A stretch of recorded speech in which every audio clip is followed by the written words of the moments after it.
Good morning, everybody, and welcome to the Cyber Awareness Training session brought to you by SHA Risk Specialists, a division of Santam in partnership with AVes Cyber Security. My name is Nontosugo Mhlungu, and I will be your host for this brief session. While our speaker today is Isabel Adams, who is the People Enablement Director at AVes Cyber Security, will be sharing her Cyber Back to Basics presentation with us. Looking forward to that. If you do have any questions in the course of the presentation, please do pop them in the Q&A function at the bottom of your screen, where our team of cyber experts at SHA will be on standby to answer your questions. Well, without any further delay, it is over to you, Isabel. Good morning, team. Thank you very much. Thanks, Noni, for the introduction. And welcome, everybody. I hope you enjoy spending the next hour with us on an introduction into cybersecurity. Just so that you know, in terms of what we're going to be going through today, just make sure I can change screens. There you go. Today's session is broken up into 3 parts. In the first part, I'm going to explain to you what is cybersecurity, why is it important, how do hackers hack, and who even are hackers, and is South Africa really a target? So taking out a cyber insurance policy, as you know, is extremely important. Part of that policy requires that you attend regular cybersecurity awareness training. And in this training, like we're going to do today, the purpose is to really explain to you what are the tools and tactics that hackers use to get you to give away your information, and how can you protect yourself from being a victim of cyber attack. So I'm going to get straight into the presentation for today and start with what is cybersecurity. And really, it's just a fancy term for anybody who has access to the internet, either from a computer device or a mobile device. And because every time you go onto any website at all, you are actually leaving your digital fingerprint.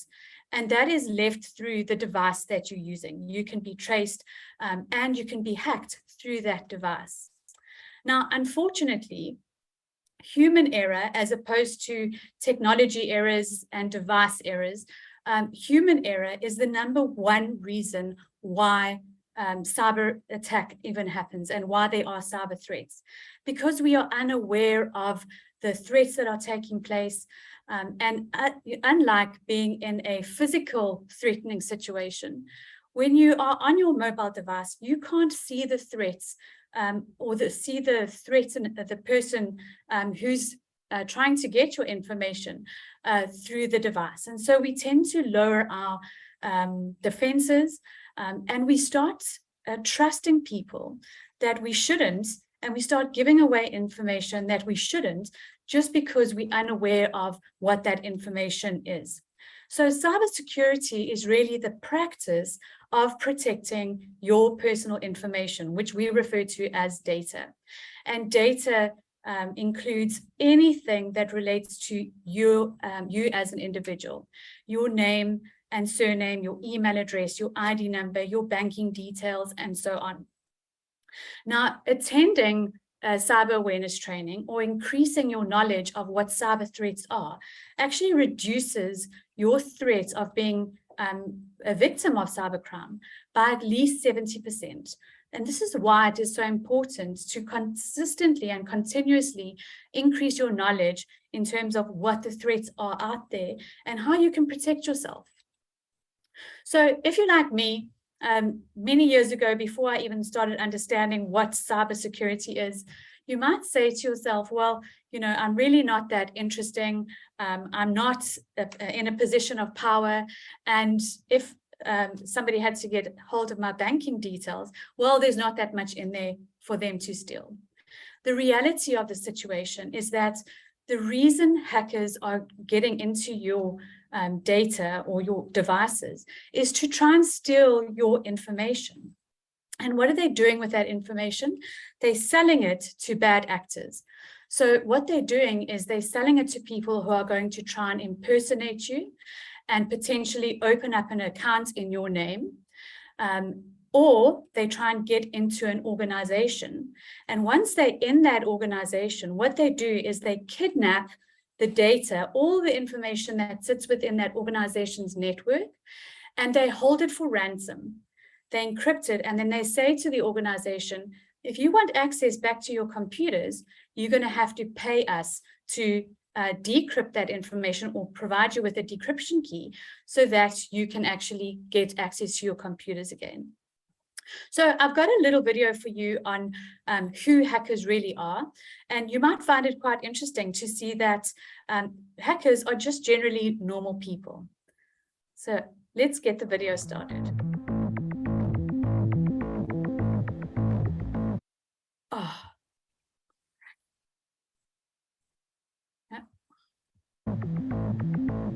How did you decide to become a hacker? Well, I'm not really sure what it means to become a hacker. That's like some guy in a hoodie who types really fast and stays up all night writing code and cracking passwords. It's not me. I just spy on people and see what makes them click. It's not a bad job. Mark Hanning, CEO of Qualicart, set to report earnings after their blockbuster IPO. So you consider this a job? I put a lot of work into this. I'm not lazy. It takes research to figure out the key players, learn all about them, their families, their friends, what they care about. You have to understand the company's organization. I get a lot of my information from the sales department because they're always so quick and eager. They're hungry. People trust too easily. They don't look at the details. I do.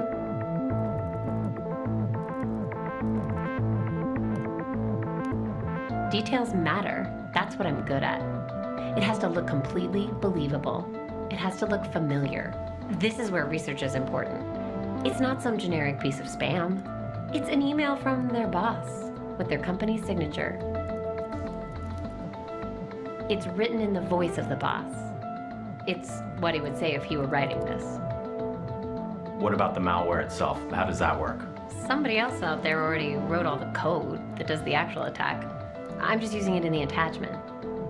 My skill is in my ability to get a bunch of people to click on that attachment. I always wonder what it's like when the whole thing unfolds on their end, when the panic sets in. Please leave your message after the beep.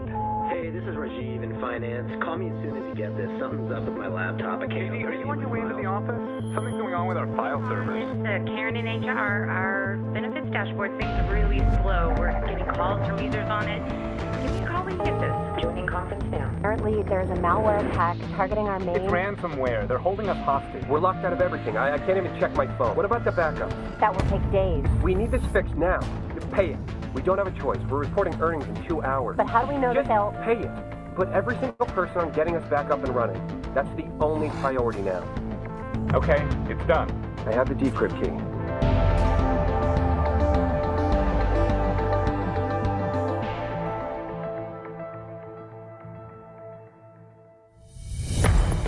Mark, we have a big problem. The ransomware was just to distract us. They got inside. They got everything. Customer data, financials, everything. Qualicart is reeling today from the news that hackers have released the personal information of nearly The 2 Nasdaq million closed customers. lower today, led by Qualicart, which was down 14% on news that the recent data breach may be far worse than the company Its stock originally fell to a acknowledged. new all-time low on news that CEO Mark Hanning is stepping down after what is turning out to be one of the worst breaches of personal information in recent history. Do you feel bad about releasing the personal information? All the financials? All the money that was lost? All I did was get the files. I'm not the one that decided to release them. I'm not the one that shorted the stock. Somebody else had their reasons for that. It's above my pay grade. I was paid to do a job, and I did it well. And that's what's expected of anyone, isn't it? Anyway, markets bounce back.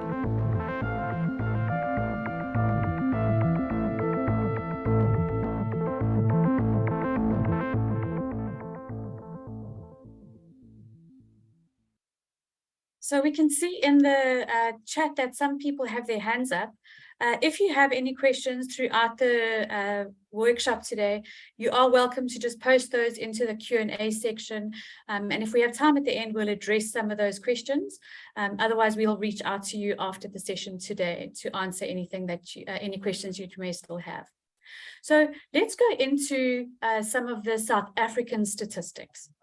In South Africa alone, we have a population of just over 60 million people. 68% of our population are active internet users, right? So that's 41 million people. Now, of that 41 million people, most people are accessing the internet from a mobile device. In fact, there are 108 million people who are accessing the internet through a mobile device. Now, you may look at the population figure and see that, well, that's 60 million people, and how could we possibly have 108 million mobile users? The reality of the situation is that most people, on average, have at least 2 mobile devices that have access to the internet. So you may have one mobile device that you're using for work and another one that you're using for personal.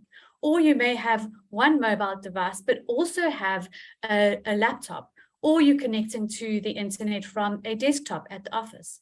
So most people actually have at least 2 devices that have internet access. And what that does is it creates an additional risk factor for each person on each device that they're using to connect to the internet. Now, we also have social media. Everybody here uses social media on one platform or another. Even if you're not on Facebook, Twitter, TikTok, Instagram, or LinkedIn, you're probably using WhatsApp on a regular basis. And so that is the gateway for cyber crimes in general. Is South Africa really a target though? From a cyber crime perspective, we actually rank 6th highest globally from a cyber attack perspective. And last year, cybercrime cost our country 2.3 billion rand.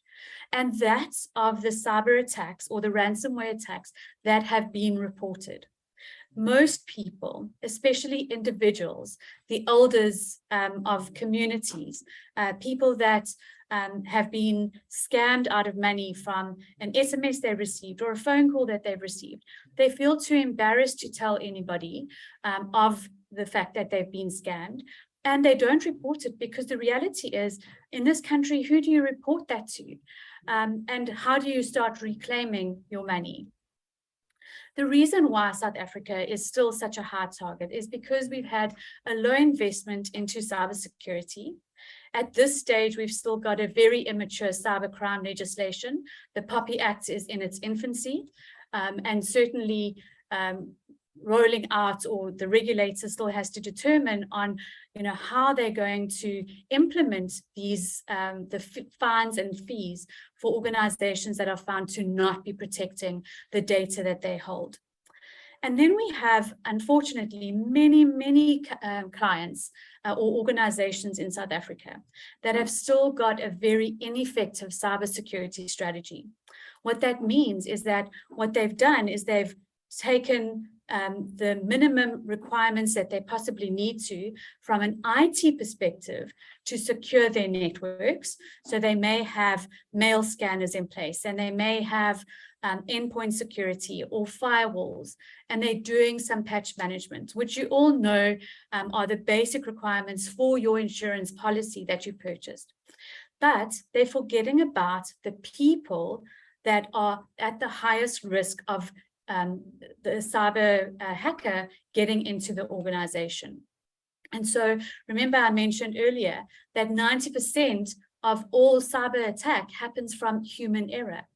And so an ineffective cyber security strategy means that organizations are focused far too much on the network security, but forgetting about the people element to secure the entire organization from a cyber attack. Then there's organizations that you may have heard of in the last 12 months who have been hit by a ransomware attack. The likes of City of Johannesburg, the Department of Justice, Dis-Chem, Transnet, TransUnion. Now, TransUnion is an interesting one because if you have ever applied for credit at all in this country ever, your information was sitting in TransUnion. And when TransUnion got hit with a ransomware attack, all your information was leaked onto the dark web. So through no fault of your own, as with Standard Bank being just a customer of Standard Bank or ABSA, when these organizations are hit with a ransomware attack, your information is released.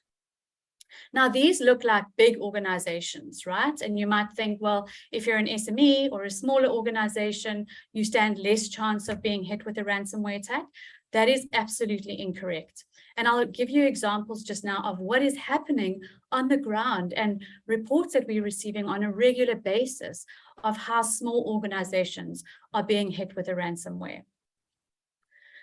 Now, when an organization does suffer a cyber threat or a cyber attack, there is multiple costs that are associated with that, and probably the reason why you've taken out your cyber policy.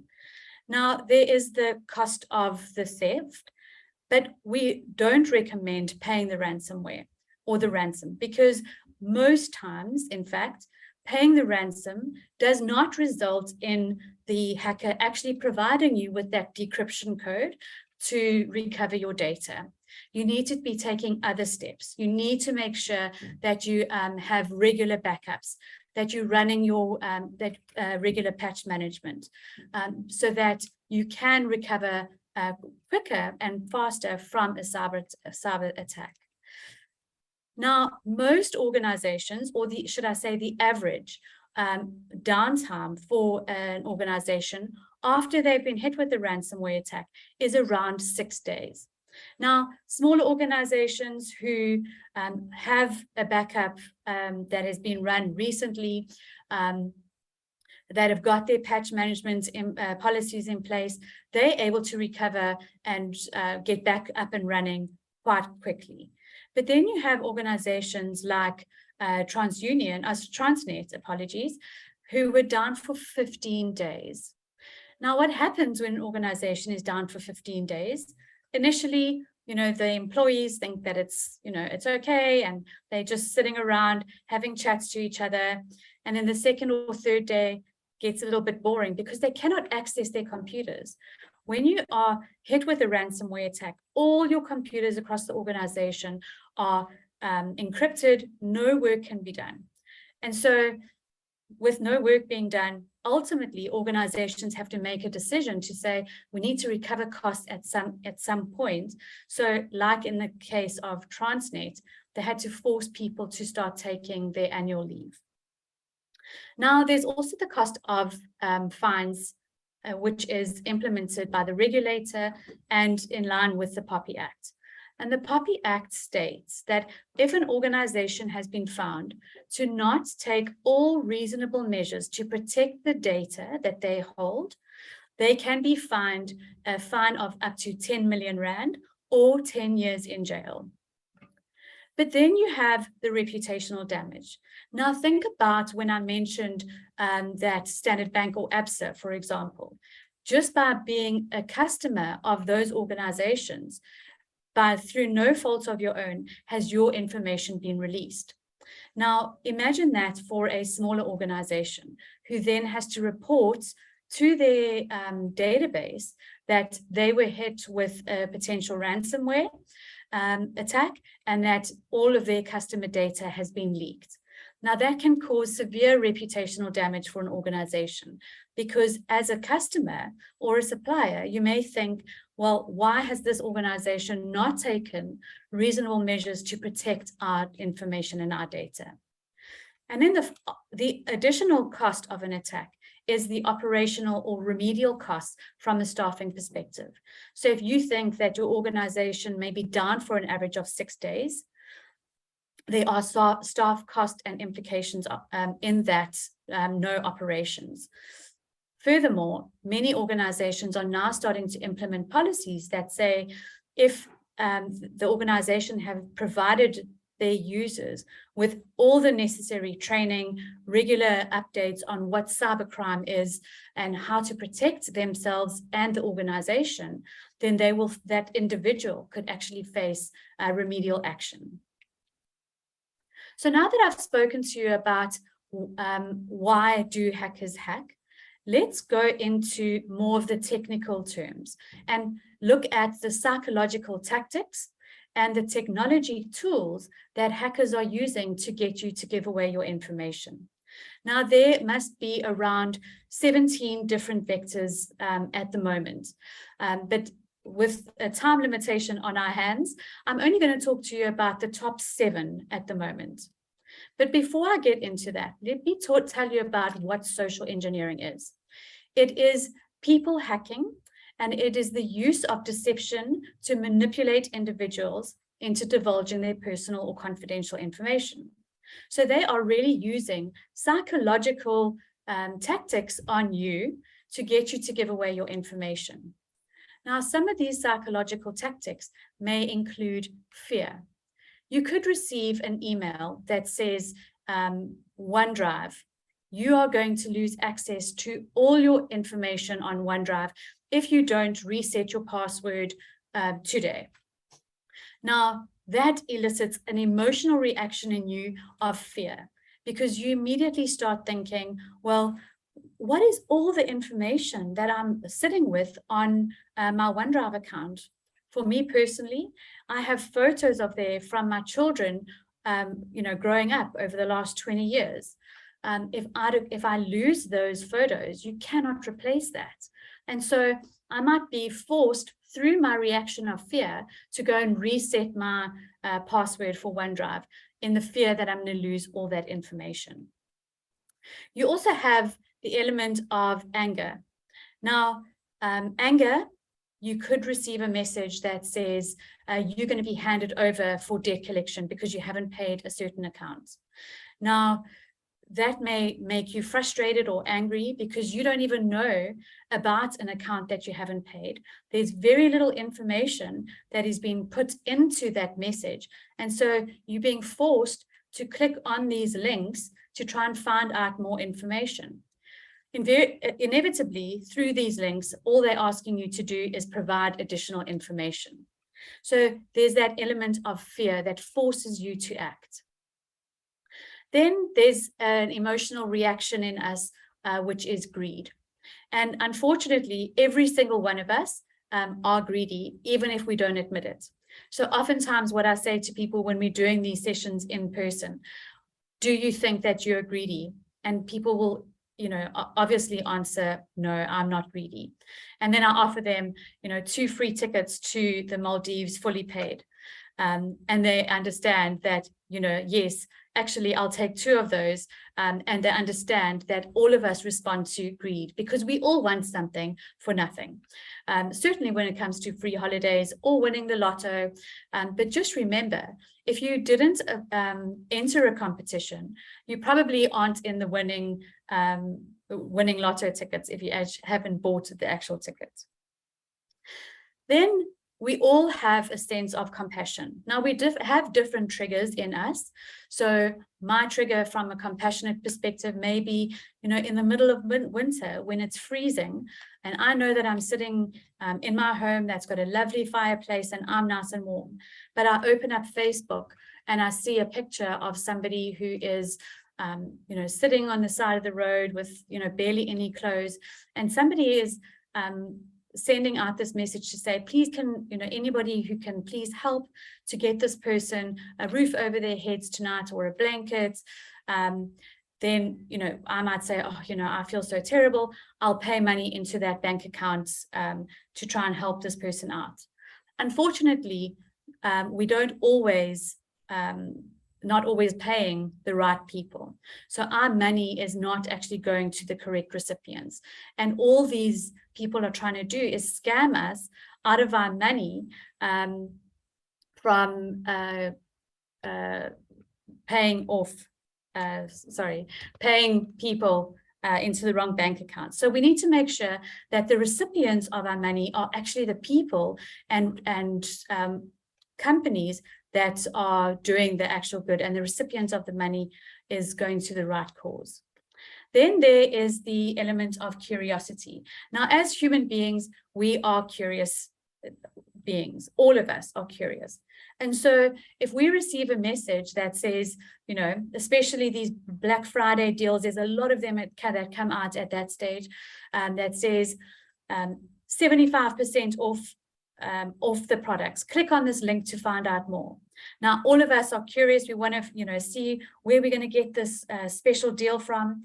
The reality is, most of us don't even know the name of the company that's running this deal that's happening.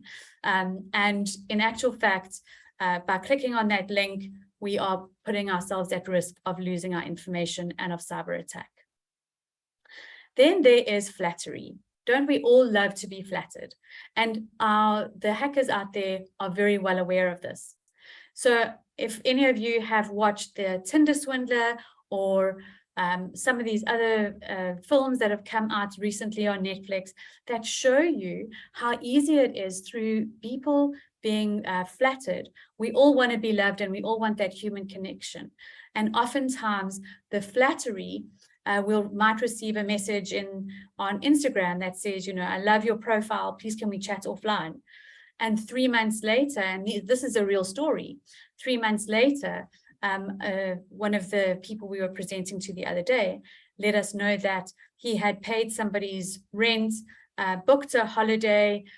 You know, this person, you know, was in dire need of new cars or whatever, and they had never even met the person face to face, but they'd fell in love with this person through this online relationship, only to find out that, you know, this lovely lady that he was speaking to was not a lady, but probably somebody sitting in Saudi or Nigeria or even China. Then there is the element of intimidation, which is very similar. But what has happened is that, and this happens a lot from to the younger generation as well, is that they receive messages to say, you know, share a picture with me. And once that first picture is sent, they can start intimidating that sender to say, I'm going to send this picture to your parents, to your school colleagues, to your boss, to the church, if you don't do an additional act. Now, always, always, always, there's a sense of urgency through all these messages that you receive from hackers. They don't have time to sit around actually and wait for us to decide whether we're going to click at a later stage. They want us to give away our information as soon as possible. So you're always going to find that there is a sense of urgency.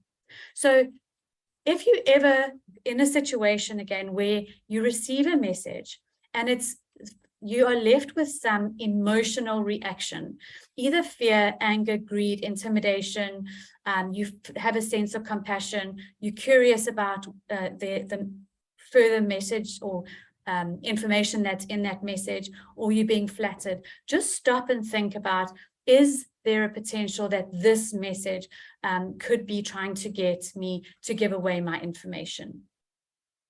So let's talk now about some of the technical tools that these hackers are using to give away your information. Now, as I mentioned, there are so many, but I'm going to touch on the top 7 with you now. The first one is what we call smishing. And these are attacks that are happening through our phones. You receive an SMS, and I guarantee you every single person has received something similar to this message that I'm going to show you now that says, this is a message from Luno. It says your bank account, your Luno account will be blocked. Click on this message to update now and keep active on the 2022 server. Luno team. Now, what emotional response do I have in here? This is absolute fear, because I'm using Luno potentially as a savings account or a transaction account for my online trading. Now, if I don't have access to that account anymore, I might lose all of that money that I'm sitting in, that's sitting in my Luno account. So let's just say, hypothetically, that I click on this link. And that link actually takes me through to a web page that looks exactly like the Luno login. So, if I had to open the app, this is exactly what it would look like. It's asking me for my email address, my password, and my mobile number. Now, if I click through on this, you'll probably find that it isn't going anywhere, because have a look at this link that it actually redirected me to. Is an organization called Marine Industrial Solutions. Now, Marine Industrial Solutions has no relationship to Luno at all. But if you look back to the original SMS, you'll see that that message is telling you where it's going to take you, and that has no reference to Luno at all. However, if I've put in any of this information to log into the Luno app, it would be my email address, my mobile number, and my password. Now, the frightening thing about this is that majority of people are using the same password across multiple accounts. And so if they're getting access to your password, which you've just given them in this fake website, they could potentially then get access to your work, your network, your banking details, all of your social media accounts, because we are sticking to the same password across multiple accounts. Then there is the most common type of social engineering attack, and that is called phishing. Now, phishing is an email that is sent out to 1 million people at the same time, okay? And you receive an email that looks like this. This one is an example of a Google phish, and it says that my account has been temporarily secured, but I just need to click on this link to activate it. And the reason why this is happening is because there's been somebody that's trying to access my accounts from a different device. What is the emotional response in this? Is fear. Who is trying to access my Google account? Why? So of course, what am I going to do? I'm going to potentially click on that link to reactivate my account. And it's going to ask me for my username and password, and potentially my password to recover my account. But if we had to stop at this stage and just think about it, all you need to do is hover over that, that link before clicking on it, and you'll see there that those links will always tell you where they're going to take you. So in this example, you can see there that there is absolutely no reference to Google whatsoever in this link. It's got some gobbledygook information there, and I actually have no idea where that link is going to take me. Furthermore, if you have a look at the email address where this email comes from, it has also no relation to Google at all. Now, generally, an organization, any information after the @ sign will indicate to you which organization is sending you this message. And here you'll see it's just saying emailsupport.me, which has no relationship or no indication that there's any relationship to Google at all. Then we have what we call spear phishing. Now, spear phishing is a far more targeted type of phishing. And here, the hacker already knows something about your organization and or your department. And we have an example that happened recently to one of our clients where they had a very big deal that was taking place, and the finance lady had sent an email to the client and said, you know, this is a very big deal. Please, can you make sure that you pay this account as soon as possible? And after about 2 months, you know, she was checking and she still hadn't received payment for this big deal. So she phoned the customer and she said to the customer, you know, I thought we had an agreement in that you were going to pay us for this invoice as soon as possible. We're a small organization. Carrying the 2 million Rand invoice, you know, is really quite detrimental to us. And the client responded in saying, we actually paid you on the very same day that we received the email from you that your banking details had changed. Now, what had happened is that a hacker had gotten into the organization, either through a weak password from somebody in the organization or through a phishing attempt where they found somebody's password and got into the organization. And all they did for about 3 months was just sit and watch what was happening in the organization. They found the lady in finance. They watched who she was interacting with. And then when they found this deal, they sent an email from her email address to the customer saying, our banking details have changed. And unfortunately, that had huge ramifications for that organization. Unfortunately, they lost that 2 million rand and they had to let go of many, many staff members to try and recover that. Then we have another vector, which is called vishing. Now, vishing is voice phishing. And I don't know about anybody else here on this call today, but since the TransUnion attack happened, I've had an increase in spam by about 15–30%. I probably get about 2 to 3 spam calls a day. Now, when you ask these people that are phoning you, where did you get my information from? They'll respond saying, ma'am, we got your details from the consumer database. Of course, there's no such thing as the consumer database. What has happened is that that organization has purchased your information from the, somebody selling it on the dark web, when they got it from TransUnion or, any other organization that was hit by a ransomware attack. So you have the right to ask people, firstly, where they got your information from, and you'll probably find that they'll give you some strange answer or they'll terminate the call. And you also have a right, because you understand the value of your information, not to give away your information. So it's very strange to me when I receive phone calls and people say, Mrs. Adams, hi, I just need you to verify who you are. I'm phoning from F&B, for an example. And please, can you give us your ID number? And, I don't have to give away my information to anybody, especially somebody who I can't actually physically see. How do I know that they actually are phoning me from F&B?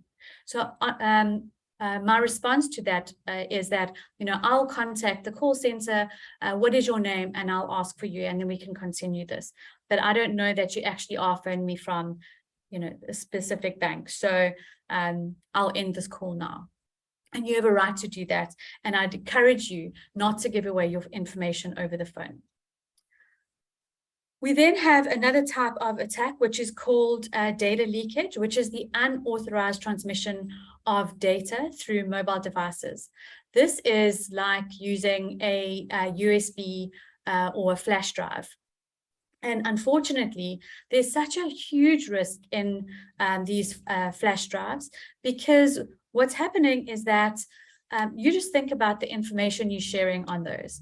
Now, years ago, I used to work for an organization and it was standard practice, right? The finance lady would put the entire payroll onto a flash drive or a USB stick, walk over to the head of finance, hand it over and say, please, can you authorize payroll and release these funds for payday?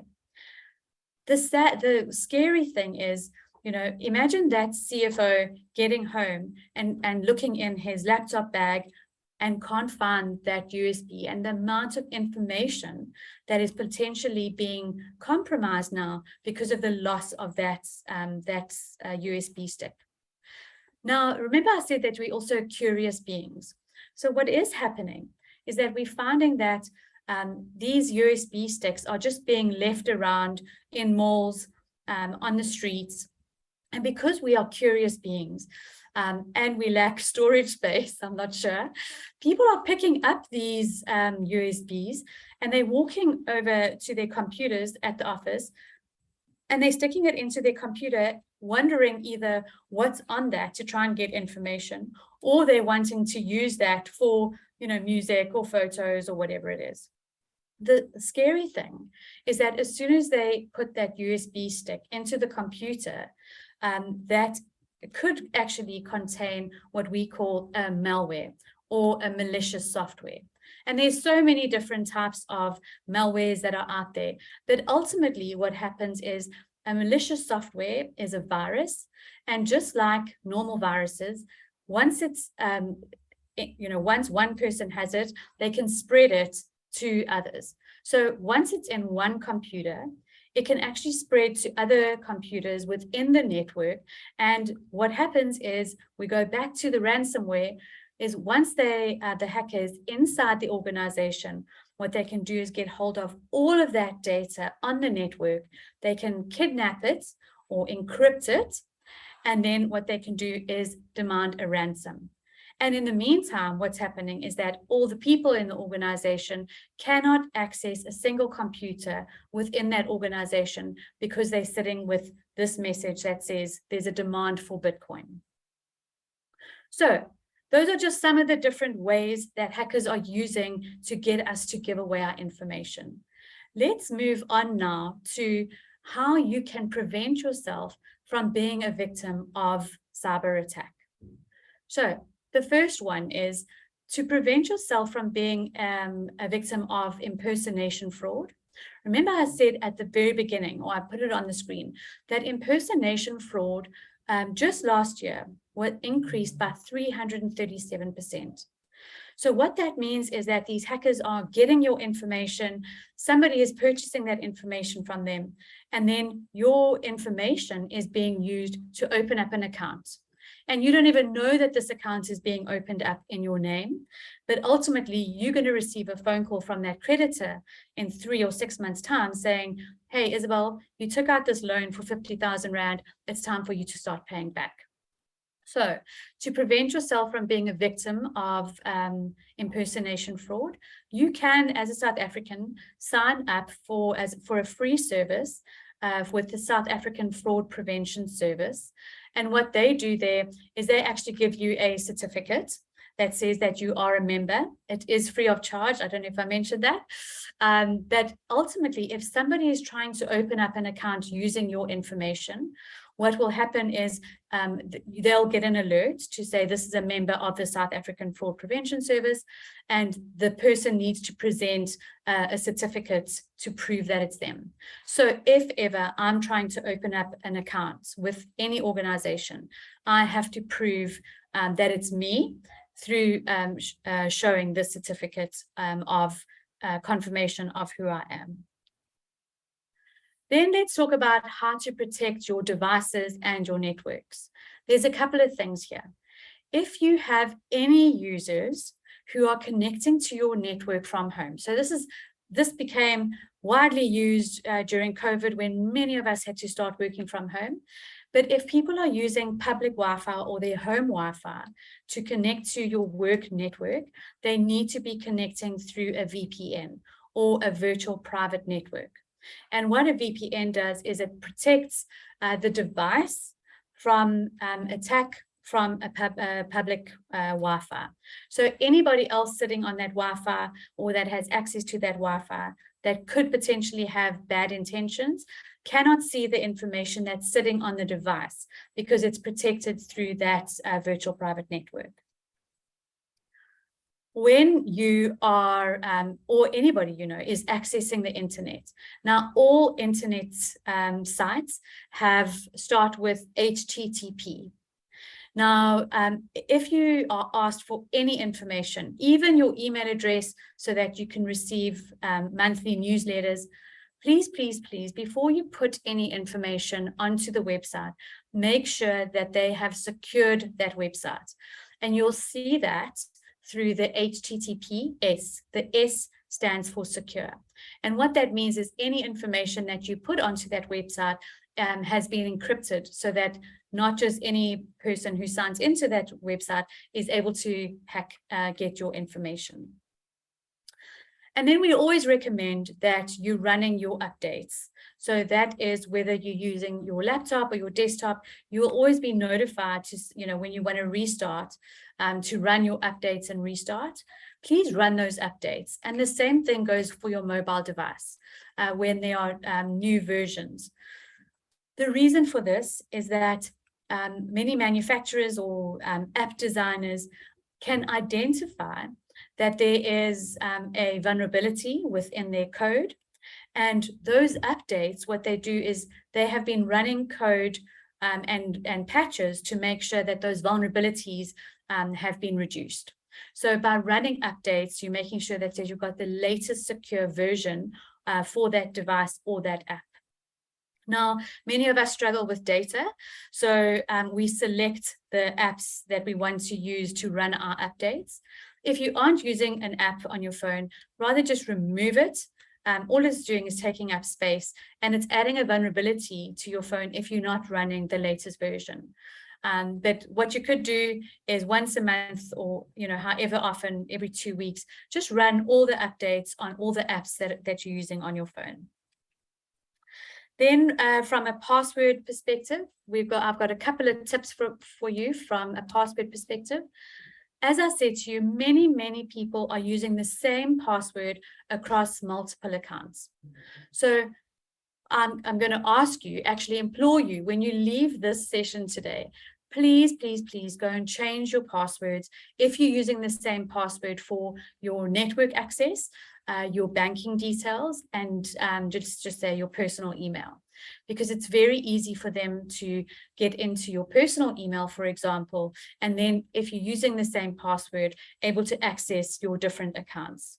So standard practice is that you choose a password that is at least 8 to 12 characters long. It has a capital letter, a lowercase letter, some numbers, and some special characters.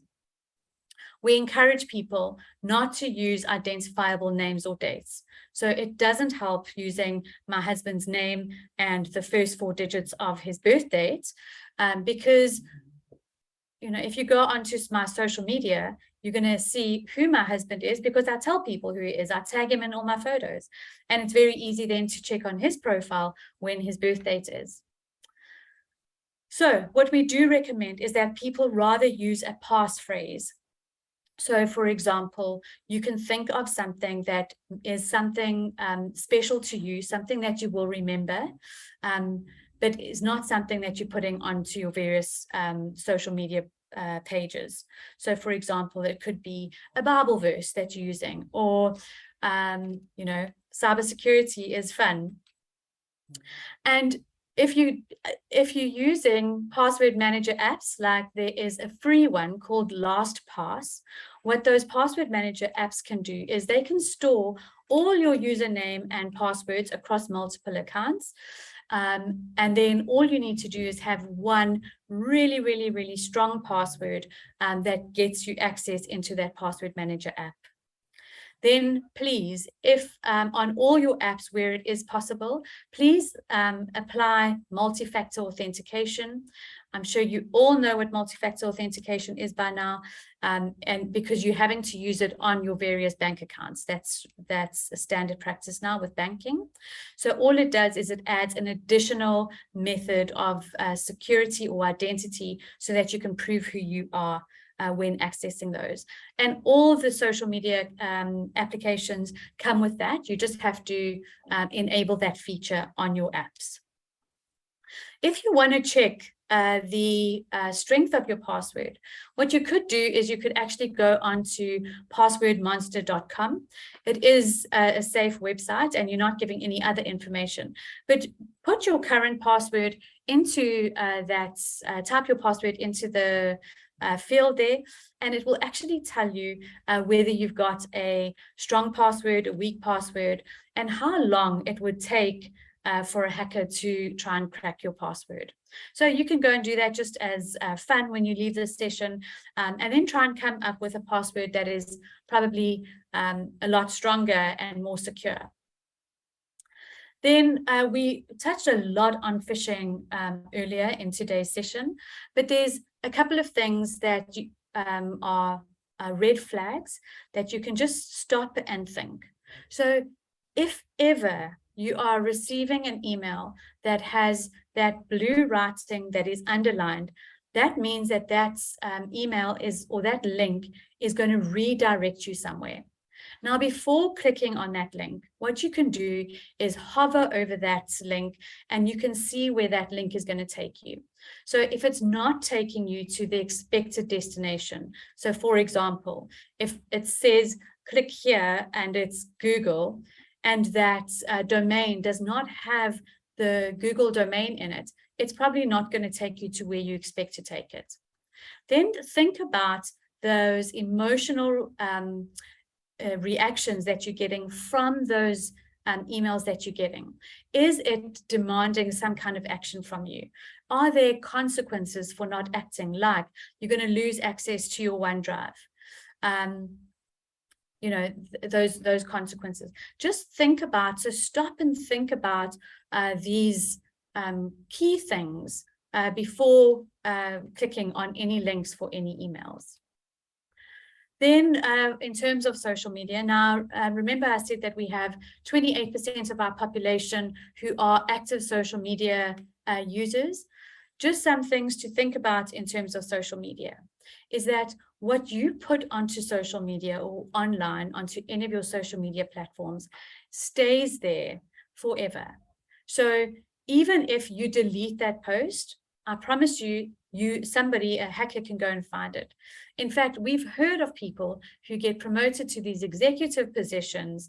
Somebody goes and checks their Twitter account from 10 years ago, and they posted something that was inappropriate. And so they lose those jobs. Now, these days, it's too easy to impact somebody or offend somebody. So rather keep your opinions, especially if they're political or a little bit out there, off social media. They don't belong there. So bullying, social media bullying, is a real thing. And we need to make sure that we are, part of the change. If we are setting a good example for our children and showing them what is appropriate to post and what's not appropriate to post, we're going to be creating a much better society where people aren't getting socially bullied online. And then be careful of posting about your location. So whether you are going on holiday or whether you're at the office, many of us work from home most of the time, and then we get excited when we go to the office. And so we post that, we check in at the office, or we're checking in on holiday. The problem is, though, is that everybody on your social media accounts then can see that you are not at home. They can see where you are, and it's not at home. And then think about the things that you are posting. So identifiable features like your company logo, then it's easy for people to see where you work. Your street address.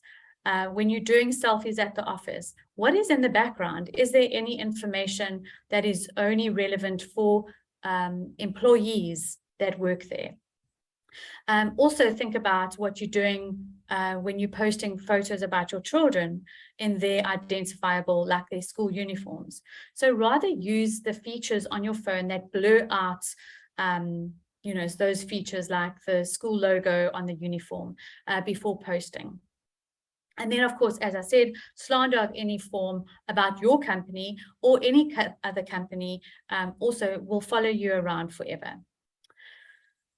Finally, unless you're a social media influencer, just please consider changing your privacy settings on your social media accounts so that when you're posting, only your friends can actually see what you're posting, and your posts are not set to public. So if anybody searches your name, they won't be able to see all of the things that you've posted onto your social media. And then it's always a good idea to clean up your friends list.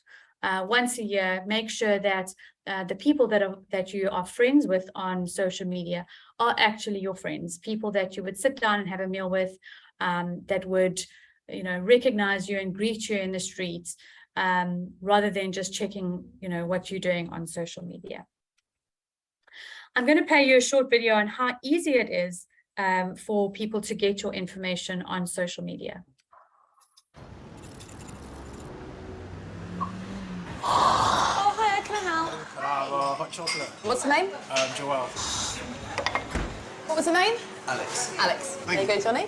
Cheers. If you like our Facebook page, we give you a free hot drink and a free pastry. We have a new like for Damien. We have a new like for Damien. Hey, Carly, are you standing by? Standing by. Hi there, can I help? Yeah, I just liked your Facebook page. Okay, I'll search Facebook now. I'm searching Google. Have a phone number. I've got his email address. Okay, Carly, are you ready? For information on Damien. Yep, I am. Mother's maiden name is He banks with Carly, this is the girl coming in now to the police car. What's her name? Nicholas. Nicholas, his date of birth, 7th May. She lives at 38A. Just be a couple of seconds. 2 children, age 4 and 6. Previous address, she's got photos. Yep, got it. Damien, age 26 and a fitness instructor. How do you know that? Brody, who goes to UCL. Martin, who went to South Thames College. Assistant psychologist at Great Ormond Street. How did you know? I don't really understand. Oh, pardon? You know I'm a Christian as well. Oh, yeah, we know everything about you, Martin. Thank you. Nice to meet you, Anna from Russia.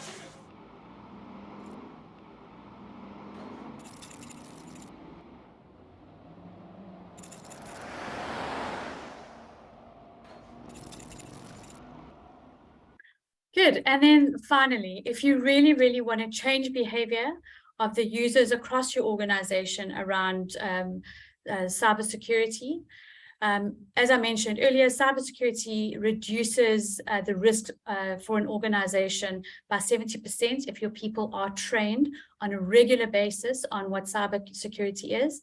Attending these webinars gives you a brief introduction into what cybersecurity is.